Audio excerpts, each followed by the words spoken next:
Hi, I'm Brian Heidelberger, a partner with the law firm of Winston & Strawn in Chicago, and here today with another mini advertising law lesson. Today's law lesson, so you don't want to be a SAG signatory anymore. Well, join the club. So before we start, I wanted to make clear this is not a recommendation to pull out of SAG, nor is it a how-to guide. Of course, I definitely want to keep my good standing with SAG because I may have that new movie coming out, The Firm 2, Back to the Firm. This time it's puffery. So this is just a helpful discussion. So many people over the past 6 months have asked us about this issue that I thought it'd be helpful to share the information. So the question becomes, how do we get here? Well, some of you may be direct signatories. Others were authorizers. Basically, by being a member of the 4As and the ANA, you might have signed a piece of paper that signed you up as being a SAG member. Now, both have basically the same requirements. And of course, agencies, even if you are not a SAG signatory, you still can have obligations if your clients are. So the question becomes, why did we become a SAG signatory in the first place? Well, back in the day when it was all commercials, professionally done with professional actors all the time, you really needed to be a SAG signatory because that was the only way that you had access to SAG talent. And of course, it led to a higher quality production. Now, what does that mean? Well, if you're making a commercial, the union requires that first, you need to hire union members. You can't go elsewhere unless you get a waiver. And two, it requires that you pay the minimum union wages. That means the minimum session fees, usage fees, and pension and health payments. So what's changed? Why are some thinking that they don't want to be a member anymore? Well, there's been a dramatic increase in the use of not professional actors, but real people. And also those things we're calling influencers or YouTube stars. And there's also been a dramatic increase in digital and viral videos and social videos.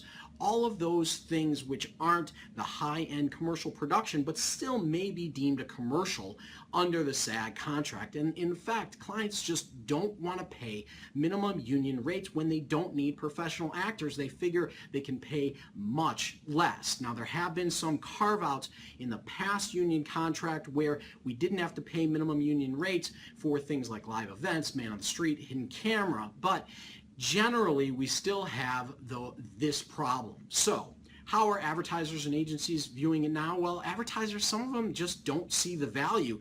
They can figure they can hire union agencies when they want to do a full-on commercial production, and when they don't, when they want to do a short video, a cheap one, they want to hire an influencer or a YouTube star, they can hire a non-union shop. Now, of course, what does that mean to agencies? Well, it's putting tremendous pressure on signatory agencies on cost. They're losing business, and they're getting pressured from clients to find a way to not have to pay these influencers, these YouTube stars, these real people at the standard minimum SAG rates. And because of that, they perceive a real unequal playing field between them and the non-union agencies. So, you want to exit the union, what do you have to do? Well, first, you need to withdraw prior to the formal negotiations starting for the new contract, and that begins in 2016. So this is a good time to be thinking about it. You're going to have to file a notice of withdrawal with the union, and then you're going to have to set forth a proposal and negotiate with the union if they demand it. Basically, the union might say, tell us what terms you are willing to stay a SAG signatory, and then you'll have to negotiate with them. Now, it's very unlikely that you're going to negotiate better terms than the JPC could have negotiated for you, but you may have to go through that process. So what are the consequences once this happens? Well, if you really do pull out, you're definitely not going to be able to hire union talent again. That means most celebrities and sports stars are going to be off the table for you, even if you want to do that. Now, could have some additional problems like the union may strike you or your clients or your parent company. The union may apply things like economic pressure through public relations or boycotts, other types of aggressive measures. And there is a potential withdrawal liability to the union pension fund when you pull out.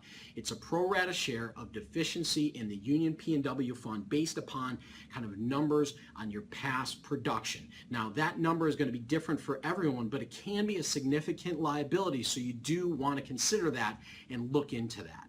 Now some say, well, we don't want to withdraw from the union. What we're going to do is we're going to just set up a non-union shop, and we'll have kind of creatives work on both sides, and that's how we'll get around it. Well, it's not so easy.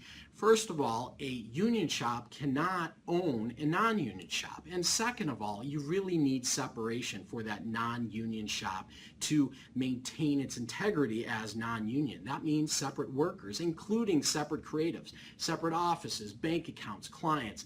You know, there is no hard and fast rule on each of these points, but the more crossover there is, the more potential that that non-union shop really isn't a non-union shop, and that's it'd be subject to the SAG rules. So this is a short one, but I hope you enjoyed it.